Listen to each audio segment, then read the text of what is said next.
कि ड्राइवर से उसने हमको पेंटर बना दिया, इश्क में तबाही का सेंटर बना दिया और 10,000 लेकर फरार थी प्रेमिका। मैं 10 लाख की कर सकता था, लेकिन मेरी चेंजेस को मैच नहीं करता।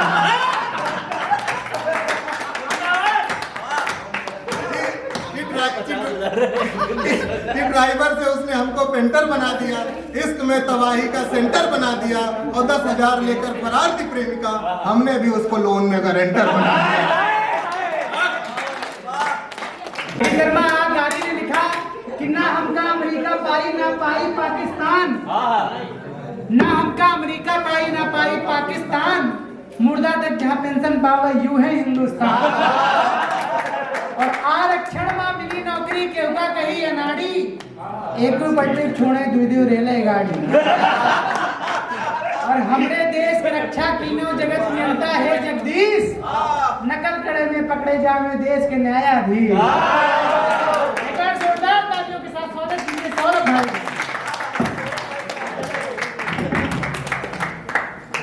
हम कुछ बोले नहीं है भाई, हमने भी कुछ नहीं कहा। मैं बहुत बहुत आभार प्रियांशु भाई का। हमारे लिए उन्होंने उतना ही बोला जितना हमने उनको परिचित लिख के दिया था। हमने कहा कि भाई ये हमारी तारीफ में बोल देना। प्रियांशु भाई ने हमारी बात मानी, उसके लिए उनका बहुत आभार। आप लोगों का इसलिए आभार क्योंकि आपने हमारे स्वागत में बिल्कुल तालियां नहीं बजाई।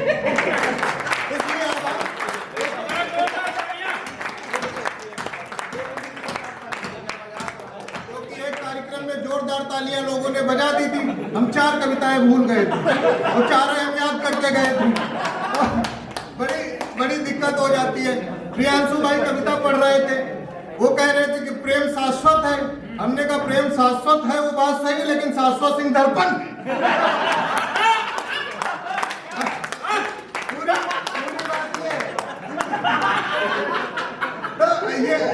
और वो कह रहे थे प्रियांशु भाई कि हम उसके साथ विवाहित नहीं हो पाए, वो कोई धागा जिसके नाम का बांधा था। अरे विवाहित हो कैसे पाओगे जो ओम भाई धागा खोल जाते हैं बार बार।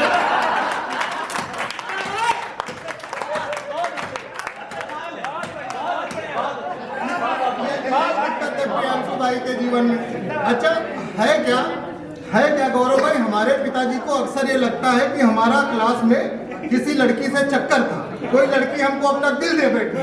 अब हमारे पिताजी को ये कौन समझाए कि उनके लड़के को कोई नोट्स मांगे नहीं देता, दिल को मांगे दे देता।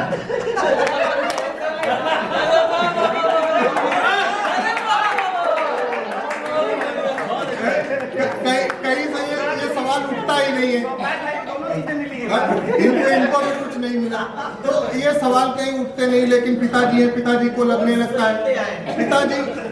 पिताजी हमारे कहने लगे कि बेटा कौन सा डिवीजन पास हो गए। हमने कहा पापा जिसमें सबसे ज्यादा मेहनत आती है वो डिवीजन पास होंगे।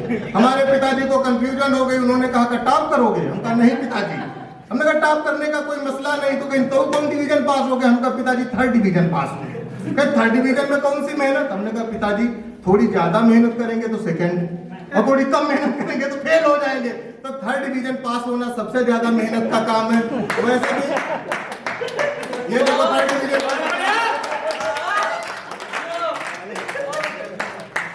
जियो नहीं, हम एयरटेल वाले। तो इसमें बहुत ज्यादा पढ़ाई लिखाई का कोई मसला नहीं है। आशुतोष भाई पढ़ाई का मसला इसलिए नहीं क्योंकि दरवाजा आपको 2 बार इधर उधर करके ही खोलना है। देखिए पुश लिखा होगा तो पुल करोगे, पुल लिखा होगा तो पुश करोगे। ज्यादा पढ़ लिख के कुछ हुआ नहीं है। चाहे जितनी बड़ी डिग्री वाला इंसान हो, दरवाजा 2 बार इधर उधर करके ही खोलना है। बात नहीं है। जब हम प्रियांशु की तरफ देखते हैं तो वाह करता है। हम जानते हैं कि तुम हमें सुन नहीं रहे हो, कोई बात नहीं, चलता है। लेकिन हम पूरी सुना के जाएंगे, 20 मिनट की जितनी याद करके आएंगे। एक बार हमारे लिए आप लोग तालियां बजाएं, क्योंकि हमारे लिए कोई कहने वाला बचा नहीं है कि तालियां बजाओ। ये है देखिए क्या है कि कोई बहुत ज्यादा लोड लेने की जरूरत नहीं है दोस्तों। आप किस्मती हैं कि हमारे टाइम ही आपको खाना मिला, तो इसलिए भी खुश हो सकते हैं कि आदमी कितना लकी है आपके लिए। सब सुना के गए, किसी के टाइम आपको कुछ भी खाने को नहीं मिला, जब हमारा नंबर आया तभी खाने को मिला। तो सोचो मैं कितना लकी हूँ आपके लिए। मैं सुनाता हूँ कि टापरों से भी हल कहाँ हुई है, कि टापरों से भी हल कहाँ हुई है, गणित कहीं भी सरल कहाँ हुई है। और पिताजी मैं इस साल भी हो गया हूँ फेल, क्योंकि इस साल भी नकल कहाँ। पिताजी मैं इस साल भी हो गया हूँ फेल, क्योंकि इस साल भी नकल कहाँ हुई है। मैंने कहा कि मन तुम्हारे प्यार में वनवासी हो गया, कि मन तुम्हारे प्यार में वनवासी हो गया है, दिल तुम्हारे प्यार का अधिशासी हो गया है। और जब से सुना है कि उस कॉलेज की बनोगी प्रिंसिपल, मन तब से ही उस कॉलेज का चपरासी हो गया। कि मन तब से ही उस कॉलेज का चपरासी हो गया। सूरज भैया तो अधिकारी हो, चपरासी तो हम होंगे। इसलिए कोई बहुत ज्यादा लोड लेने वाली चीज नहीं है। मैं आपको बता रहा हूँ कि ड्राइवर से उसने हमको पेंटर बना दिया, कि ड्राइवर से उसने हमको पेंटर बना दिया, इश्क में तबाही का सेंटर बना दिया, और 10,000 लेकर फरार थी प्रेमिका। 10 लाख भी कर सकता था, लेकिन मेरे चेंजेस को मैच नहीं करता।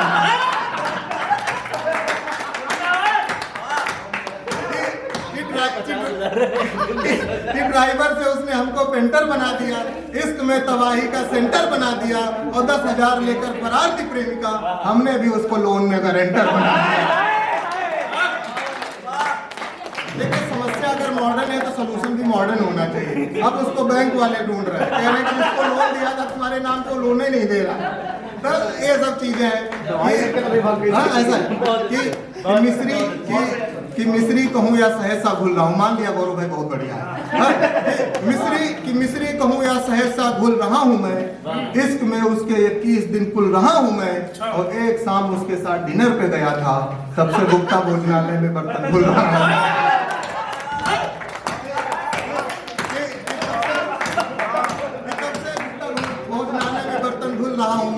मैं कविताएं बहुत ढेर सारी सुना सकता हूँ हास्य की, लेकिन मुझे लगता है कि आज बहुत अच्छा मंच है, बहुत बढ़िया बढ़िया कविताएं। ओम भाई ने बढ़िया पढ़ा, सात्विक भाई ने, सब ने खूबसूरत पढ़ा। प्रियांशु ने वो कोई बढ़िया एक माझी वाला गीत सुनाया कि तुमने क्या कमाया, EMI दी, वो मैं EMI में ही दे रहा हूँ। वो मेरी बात बता रहा था, बहुत खूबसूरत। तो मैं एक छोटी सी कविता आज पढ़ना चाहता हूँ दोस्तों। ये सब भूल जाना, इस कविता में कोई ताली वाली बिल्कुल मत बजाना, कोई आवश्यकता नहीं तालियों की, खाली आप सुन लीजिएगा।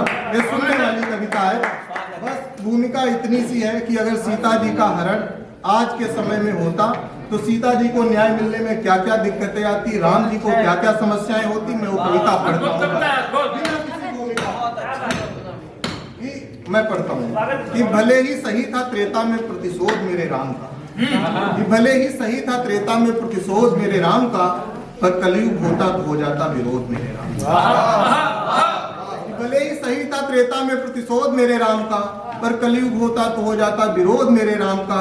लखन के सूर्पनखा की नाक काटते ही, राक्षसी बालाओं को जमीन पर पाटते ही, मैं तो लखन को प्रणाम नोटिस भेज देता, पर इस कृत्य के लिए महिला आयोग ने नोटिस दिया।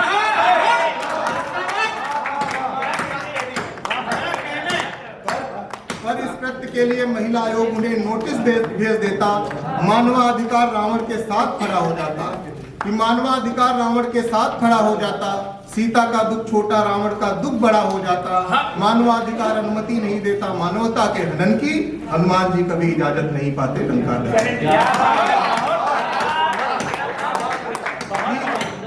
हनुमान जी कभी इजाजत नहीं पाते लंका दहन की।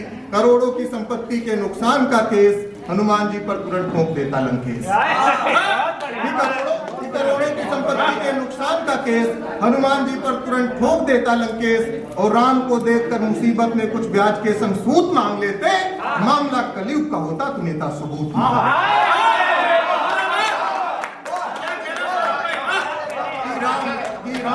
राम को देखकर मुसीबत में कुछ ब्याज के संग सूद मांग लेते, मामला कलयुग का होता तो नेता सबूत मांग लेते। और राम सेतु बनाने की तब तक मिलती नहीं परमिशन, जब तक संबंधित विभाग को पहुंच नहीं जाता। जब तक संबंधित विभाग को पहुंच नहीं जाता कमीशन, और वानर सेना से करा के काम एक समस्या नहीं थी राम जी के सामने, अभी पेटा वाले भी आ जाते कि वानर सेना से करा के काम बड़े झमेले में फंस जाते श्री राम। कि वानर सेना से करा के काम बड़े झमेले में फंस जाते श्री राम। महिला सशक्तिकरण के नाम पर आई सरकार, राम की जानकी पर कुछ यूं करती उपकार। कि महिला सशक्तिकरण के नाम पर आई सरकार, राम की जानकी पर कुछ यूं करती उपकार। कि सीता जी के अपहरण का करके केस दर्ज, सरकार इस तरीके से करती अपना पूरा कि न्याय मिलने की देकर उम्मीद कि केस को बड़े बड़े अफसर करेंगे लीड। कि अगल बगल के सारे सीसीटीवी खंगाले जाएंगे, न्याय मिलने तक सारे सबूत संभाले जाएंगे। और कि इस तरीके से टीवी पे चलती रहती 2-4 दिन डिबेट, इस तरीके से न्याय की गाड़ी होती रहती है। इस तरीके से न्याय की गाड़ी होती रहती है और जांच चलती रहती कोर्ट की अगुवाई में। जांच चलती रहती कोर्ट की अगुवाई में, सीता की पूरी उम्र बीत जाती सुनवाई में। जांच चलती रहती कोर्ट की अगुवाई में, सीता जी की पूरी उम्र बीत जाती सुनवाई में। और कोर्ट की तारीख पर तारीख देखकर आंखें बरसती रहती, राम जी कोर्ट के बाहर बैठे रहते, सीता न्याय पर बरसती रहती। कोर्ट की तारीख पर तारीख देखकर आंखें बरसती रहती, राम जी कोर्ट के बाहर बैठे रहते, सीता जी न्याय को तरसती रहती। साथियों, अब मैं कविता की प्राण पंक्ति समर्पित करता हूँ, निवेदित करता हूँ, वो पंक्ति पढ़ रहा हूँ जिसके लिए मैंने पूरी कविता लिखी। कि सीता जी को न्याय मिलने का मामला तब हो जाता विफल कि कोर्ट की तारीख पर तारीख देखकर आंखें बरसती रहती, राम जी कोर्ट के बाहर बैठे रहते, सीता जी न्याय को तरसती रहती। और सीता जी को न्याय मिलने का मामला तब हो जाता विफल, श्रीमान जब रावण किसी पार्टी का जाता निकल।